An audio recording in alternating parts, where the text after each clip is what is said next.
지금 한 5번째 정도 하고 있는데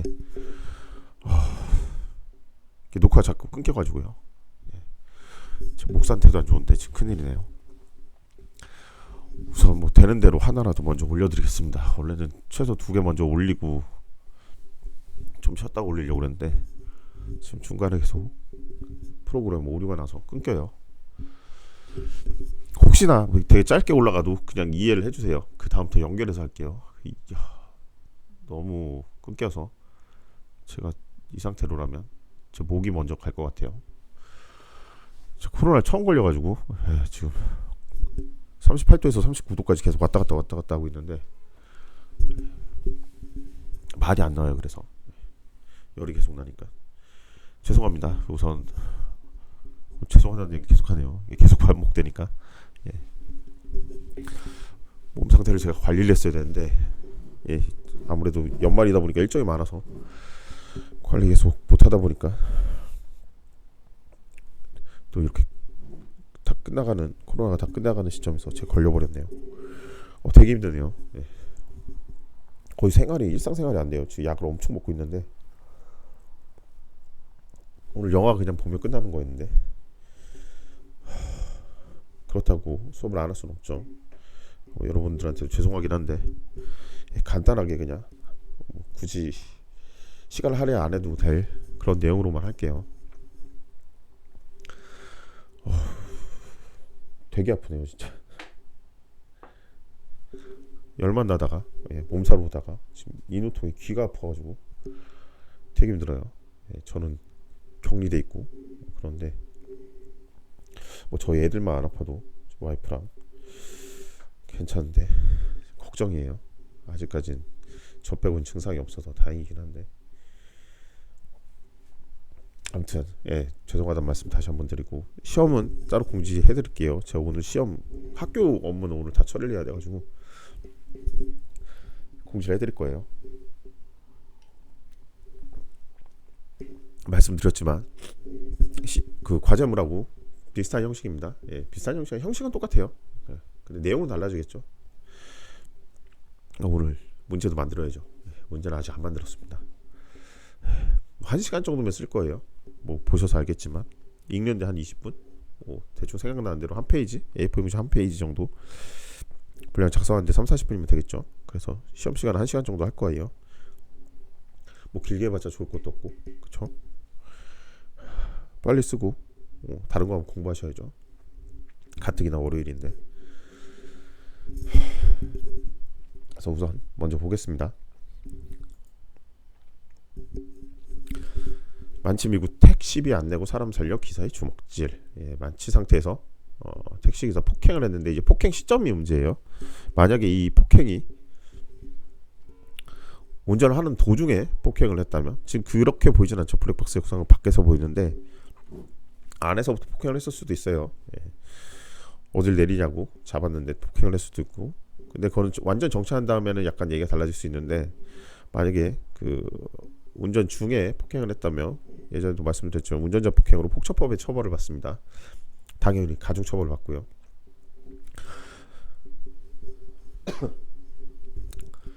만취 상태라 어느 정도 감안은 해주긴 해요.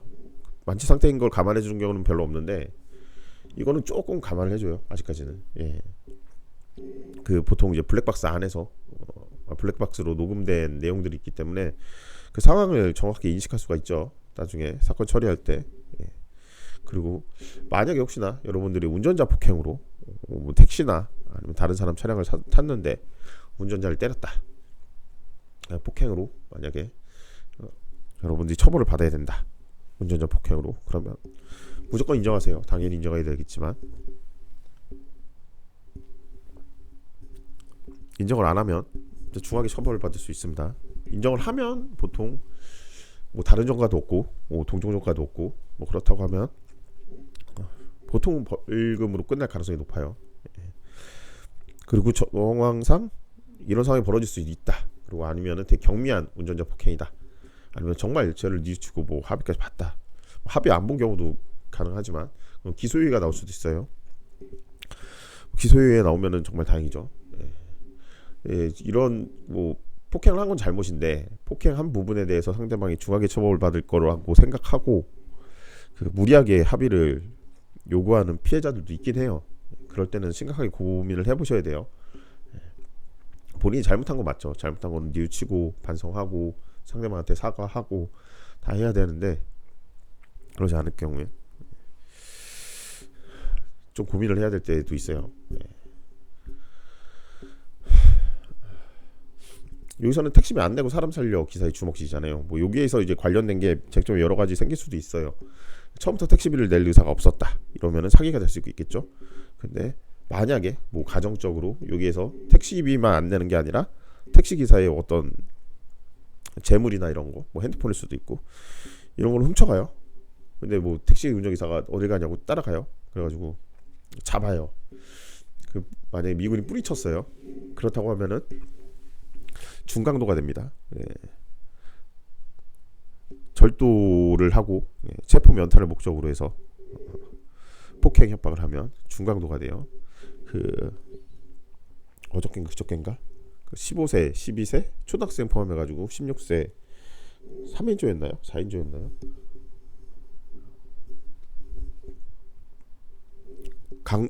그 절도죠. 절도였는지 강도였는지 정확히 모르겠는데 그 금은방 털었던 적이 있죠.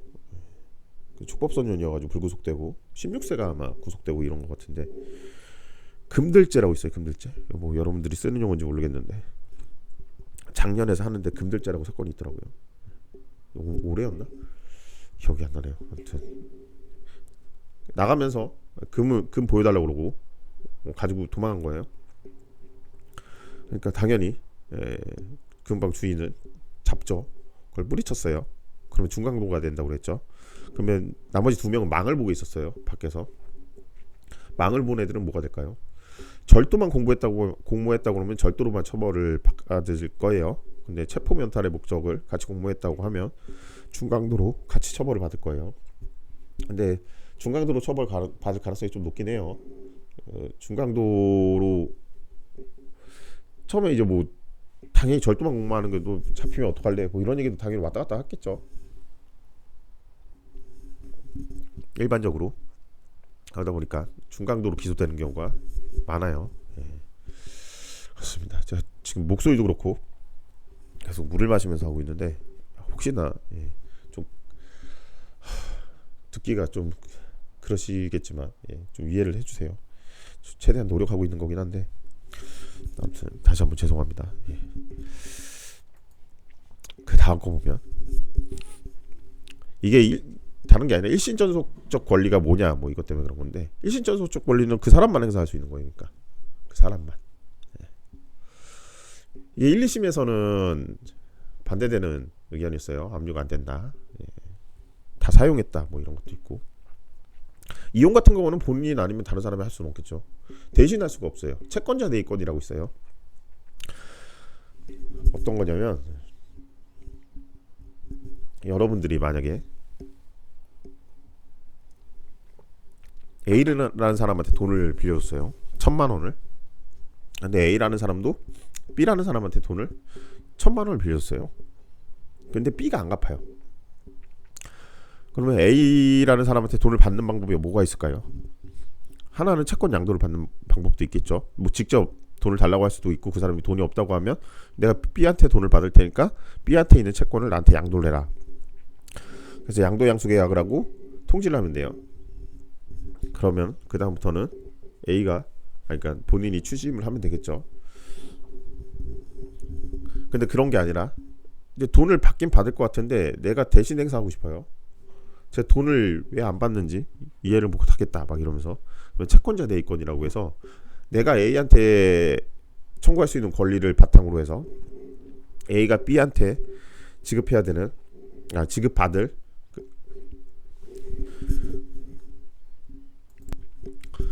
지급받을 그 권리를 대신 행사하는 거예요. 대여금 반환 청구죠. 변제하라고. 대여금 청구죠. 대여금 청구. 그런 식으로 청구를 하면 돼요. 그럴 때 만약에 이게 일심 전속적 권리라면 본인만 행사할 수 있는 거니까 그런 건 안 되겠죠. 그런데 지금 이러한 보험금을 돌려달라는 거는 재산적인 거다. 뭐 그건 맞겠죠. 당연히 재산적인 건데 이게 아이들한테 간 게 그 특유 재산인지 뭐 이런 게 좀 문제가 되고, 뭐 그걸 떠나서 아이들한테 간 돈이었어도 이제 법정 대리니까 법정 대리인을 관리했다고 하더라도 그에 대해서 친권자가 수령한 거는 압류가 가능하다. 뭐 이렇게 해서 1, 2심하고 판결을 달리한 내용이 있어요.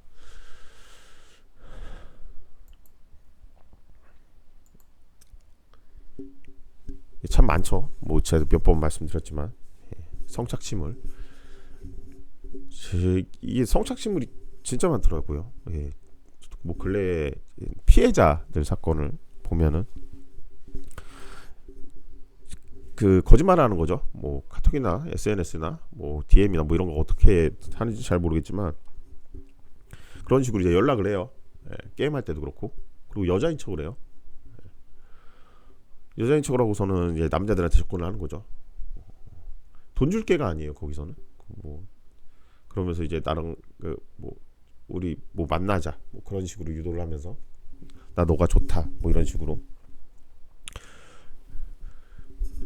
그러고서는 알몸 사진을 보내달라고 그래요. 몽캠 피싱이죠 보통. 그러면은 그걸로 협박을 하는 거죠. 그다음부터 제가 예전에 말씀드린 적 있는 것 같은데 몽캠 피싱으로 이제 우선 보이스피싱 조직들이 이용하는 거예요. 그런 식으로 다 녹화를 해놓고 지인들한테 보내겠다. 지인들한테 당연히 안 보낼 거라고 생각하고서는 그냥 무시를 했어요. 무시를 하고 있는데 진짜 보냈어요. 그 뭐 다 해킹이 돼 있는 상태겠죠. 진짜 다 보내가지고 그 다음부터 이제 보이스피싱한테 끌려 다니는 거예요. 이거 다 보내겠다 뭐 이러면서 자녀도 있고 이러니까 자녀들한테만 보내지 말라고 막 이러면서 실형 나왔어요 그분은.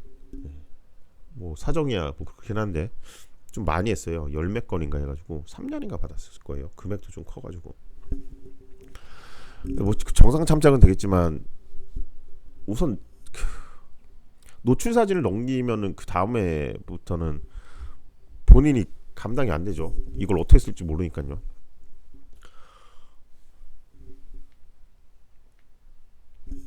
얼마 전에 이제 진행하던 사건도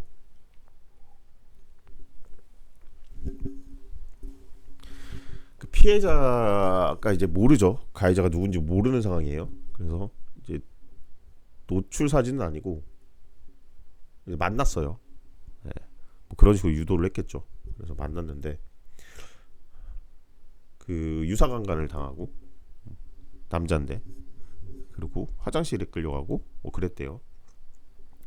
근데 가해자가 누군지 특정이 안 되는 거예요. 아예 모르는 사람이니까. 그래서 가해자를 근데 어떻게 찾았어요. 그래서 포렌식으로 다 돌렸죠. 네. 그래서 거기에 있는 피해 사진을 다 복구를 했는데 피해자가 없는 거예요. 네. 그러니까 그 고소한 피해자하고 동일인 인물이 없는 거예요. 그래서 뭐 이걸 어떻게 해야 되나. 그러니까 저한테 연락이 온 거예요. 피해자한테 그 인상착의를 뭐 수사기관에서 정확히 알 수는 없으니까 다시 불러서 조사하기도 그렇고 확인만 좀 해달라고. 근데 없더라고요. 비슷한 사진 하나 있는데 장소가 달라요. 장소가 하나는 모텔방이고 피해자가 피해를 입었다는 장소하고 다른 장소인 거예요.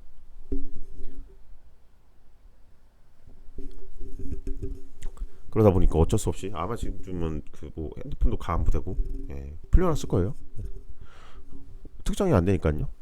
피해 사실도 다르고 그리고 그 핸드폰 안에 있던 포렌식 한 내용으로는 이미 처벌을 또 받았대요. 이거 어떻게 할 수가 없죠. 예전에도 말씀드렸지만 저건 돈을 줄 게고 초등학생들이나 이제 중학생도 그렇고 많이 이제 그 넘어가는 게 구글 뭐 그 기프티콘 뭐 이런 거죠.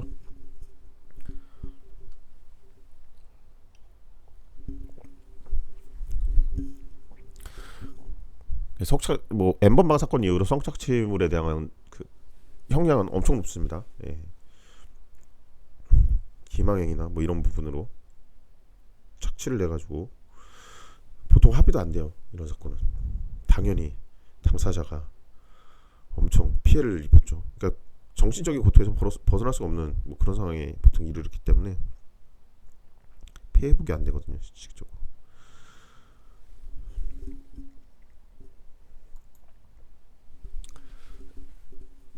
이거는 이제 실형이 나온 사건인데 뒤에 거는 이제 그 무죄가 나온 사건을 같이 보여드릴 거예요. 그 신도 상대로 이제 억대로 사기 범행을 한 전과 4범의 승려 징역형 집행유예가 나왔대요. 근데 여기서는 이제 뭐 1억 7,870만 원을 편취했는데 뭘 한다. 그러니까 그런 의미로 계속 금전을 편취한 거예요. 다른 거보다. 그러니까 어떤 용도로 사용하고 뭐 돈을 갚겠다. 뭐 이런 식이 됐겠죠. 그걸 믿고 빌려준 거는 이제 사기가 되는 거고. 근데 그 다음 거를 보면 이제 좀 얘기가 달라요. 다음 걸 한번 보시죠.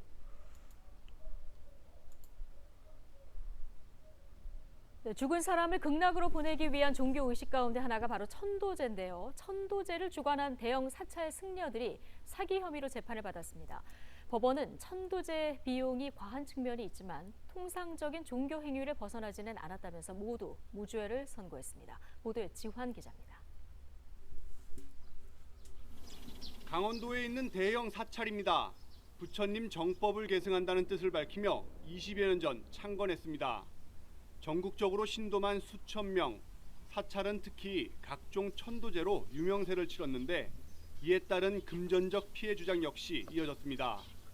암이나 뇌경색, 치매, 대상포진 등 각종 질병은 물론 길흉화복을 좌우한다며 때마다 사찰에서 천도제를 원했다는 건데 피해 신도만 60명에 이르고 이들이 주장하는 피해액은 100억 원을 훌쩍 넘습니다. 처음에 이거 딱 들어가면은 천도제를 안 지낼 수가 없어요. 천도제 신청을 해야 된다. 효를 해라. 지금 효를 강조합니다. 조상들을 저 내버려두면은 그게 효가 아니다. 피해자들의 고소로 사건을 조사한 검찰은 사찰 승려들을 재판에 넘겼습니다. 혐의는 다름 아닌 사기. 종교의 자유를 현저하게 벗어날 정도로 신도들을 압박했고 피해액도 크다는 판단이었습니다. 반면 사찰 승려들은 모든 혐의를 부인했습니다.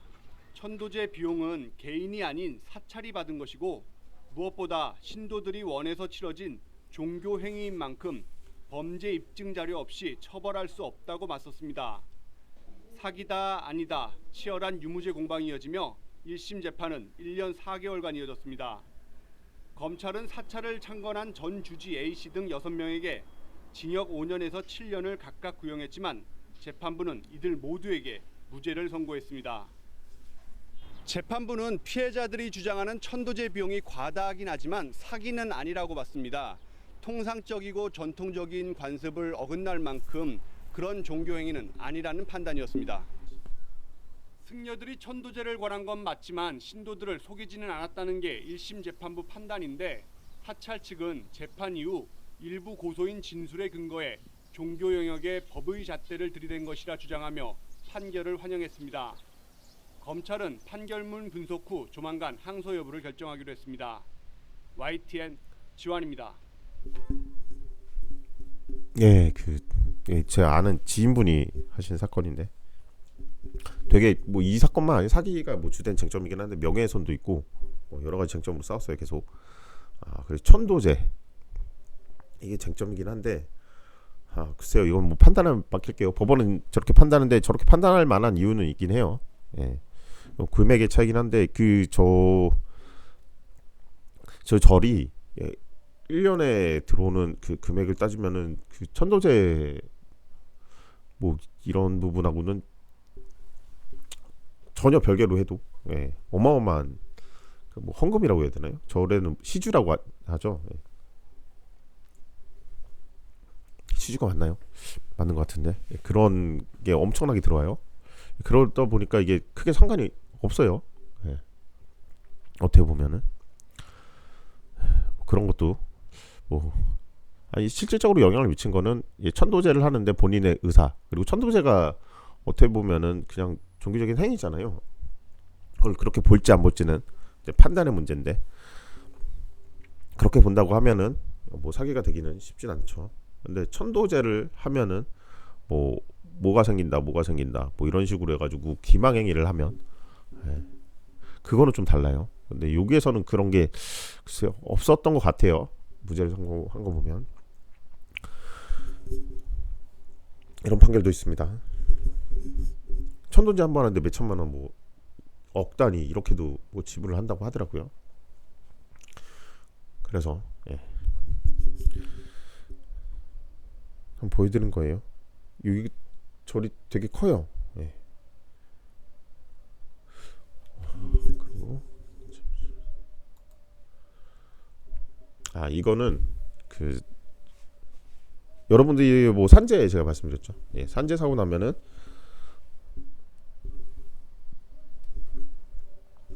근로복지공단에 산업재해 신청을 합니다. 근데 지금 이거는 해상서 선원이 사망한 사건이에요. 선원이 사망할 경우에는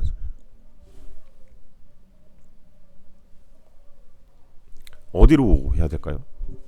근로자긴 근로자죠. 근데 이게 좀 달라요.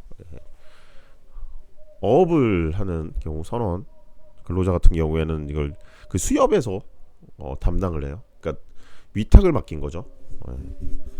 위탁을 맡겨서 수협에서 산재 처리하는 것처럼 처리를 합니다. 그래서 그 어선이 속해 있는 수협마다 그 어선이 속해 있어요. 그래서 그 다 기록 일지나 이런 것도 있고 당연히 뭐 출항하면은 누구 해가지고 출항한다 이런 일지부터 해가지고 어떤 무슨 호의 선주가 어디에 속해 있다 뭐 이런 부분이 다 포함돼 있어요. 포함돼 있는 게 기록이 돼요. 그러면 그 해당 어선에 이 등록되어 있는 수협으로 청구를 하셔야 돼요. 이것도 행정처분의 일종입니다. 근로복지공단에서 산재처를 기각했을 경우에 항고를 해야 되죠. 항고를 그 이의를 제기해야 되죠. 이의를 제기하면은 뭐 그 중앙노동위원회나 뭐 이런 데서 산재가 돼서 다시 판단하려고 안 되면 이제 행정 소송으로 가는데, 이 사건 같은 경우 이런 사건 같은 경우에도 똑같은 절차를 밟아요. 그러니까 기간이 도과하면은 무효를 다투는 소송을 가야 되는데 쉽지가 않아요. 뭐 명백하게 중대한 하자가 있어야 되는데 그런 경우가 쉽지가 않습니다.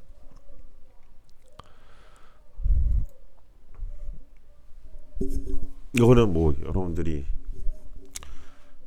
이런 경우가 되게 많아요. 뭐 작성해주겠다, 내가 법률을 좀 안다, 뭐 해줄 테니까 나한테 돈을 좀 줘라.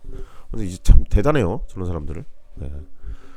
저희 일반적인 변호사들도 저렇게 영업하기가 쉽지가 않은데, 저 사람들은 뭐 변호사도 아니고 그냥 뭐 사무장도 아니고 아무것도 없는데 가가지고 내가 이런 거 좀 아니까 내가 대신 작성해주고 소장 제출해주게 하겠다 하면서 몇 백만 원씩 받아요. 또 그걸 줘요. 몇 천만 원씩 주는 경우도 있어요. 신기해요. 능력이 있는 거죠. 사기치는 능력이. 대부분 변호사법 위반은 벌금 많이 나오긴 하는데 실형 나온 것도 많아요. 이걸 한 번만, 이 경우는 이제 딱 한 번만 한 경우인데 보통 중복해서 몇 건을 저지르죠. 계속적으로. 그런 경우가 있어가지고 변호사법 위반으로 실형 나오는 경우도 상당 부분 있습니다. 저기 구치소에서 저런 게 많아요. 구치소에 나가는데 뭐 이번에 가석방 기간인데 가석방 아니면 뭐 특별심사 뭐 이런 거 있다, 자기가 알아서 도와주겠다, 알아봐주겠다 이러면서 돈을 받아요. 뭐 300만 원, 500만 원. 근데 문제는 구치소 안에서 일어나면은 나오잖아요. 출소를 해요.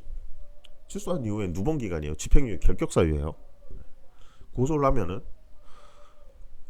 변제를 하는지 여부를 떠나서, 보통 변제를 하면 뭐 벌금이 나오든지 아니면 진짜 뭐 중에도 집행유예 정도 나올 가능성이 높은데, 집행유예 결격사유니까 어떻게 할 수가 없어요. 그렇다고 벌금을 하기는 어려워요. 그런 경우에는 양형 규정이 그래서 실형을 한 6개월 뭐 이런 식으로 다시 들어가서 사는 경우들이 종종 있습니다. 안타깝죠. 어떻게 보면 그 가해자가 안타깝다는 건 아니고요.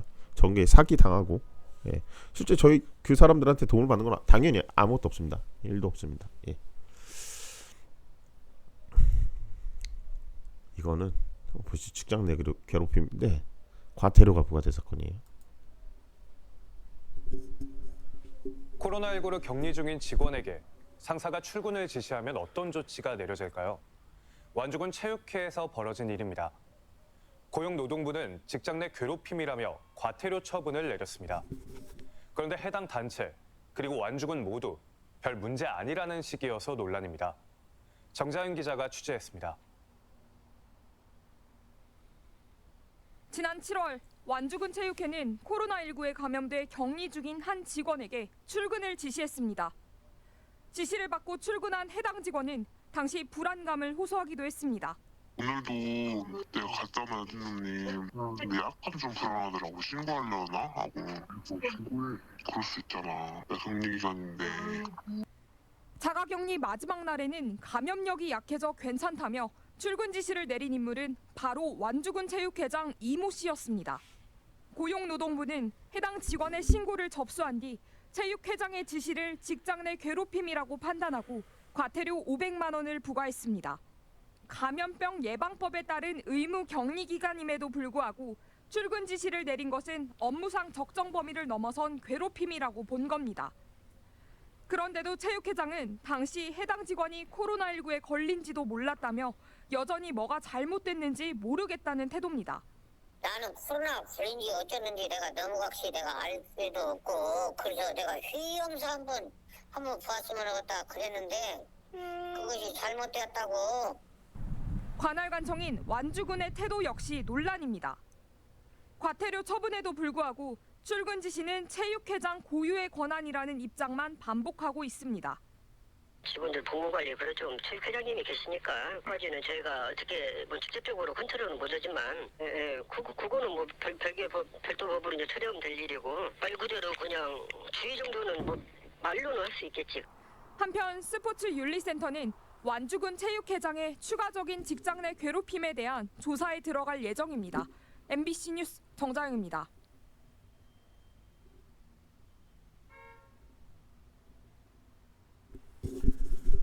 예, 여기서 체육회에서 직장 내 괴롭힘 과태료 부과된 건데 체육회가 어떤 단체인지 혹시 아시나요? 예, 모르시겠죠. 체육회가 원래는 그 지자체 단체장 산하에 있는 뭐 하나의 기관 뭐 그런 거였는데 이게 따로 분리가 돼서 체육회장을 투표로 뽑아요.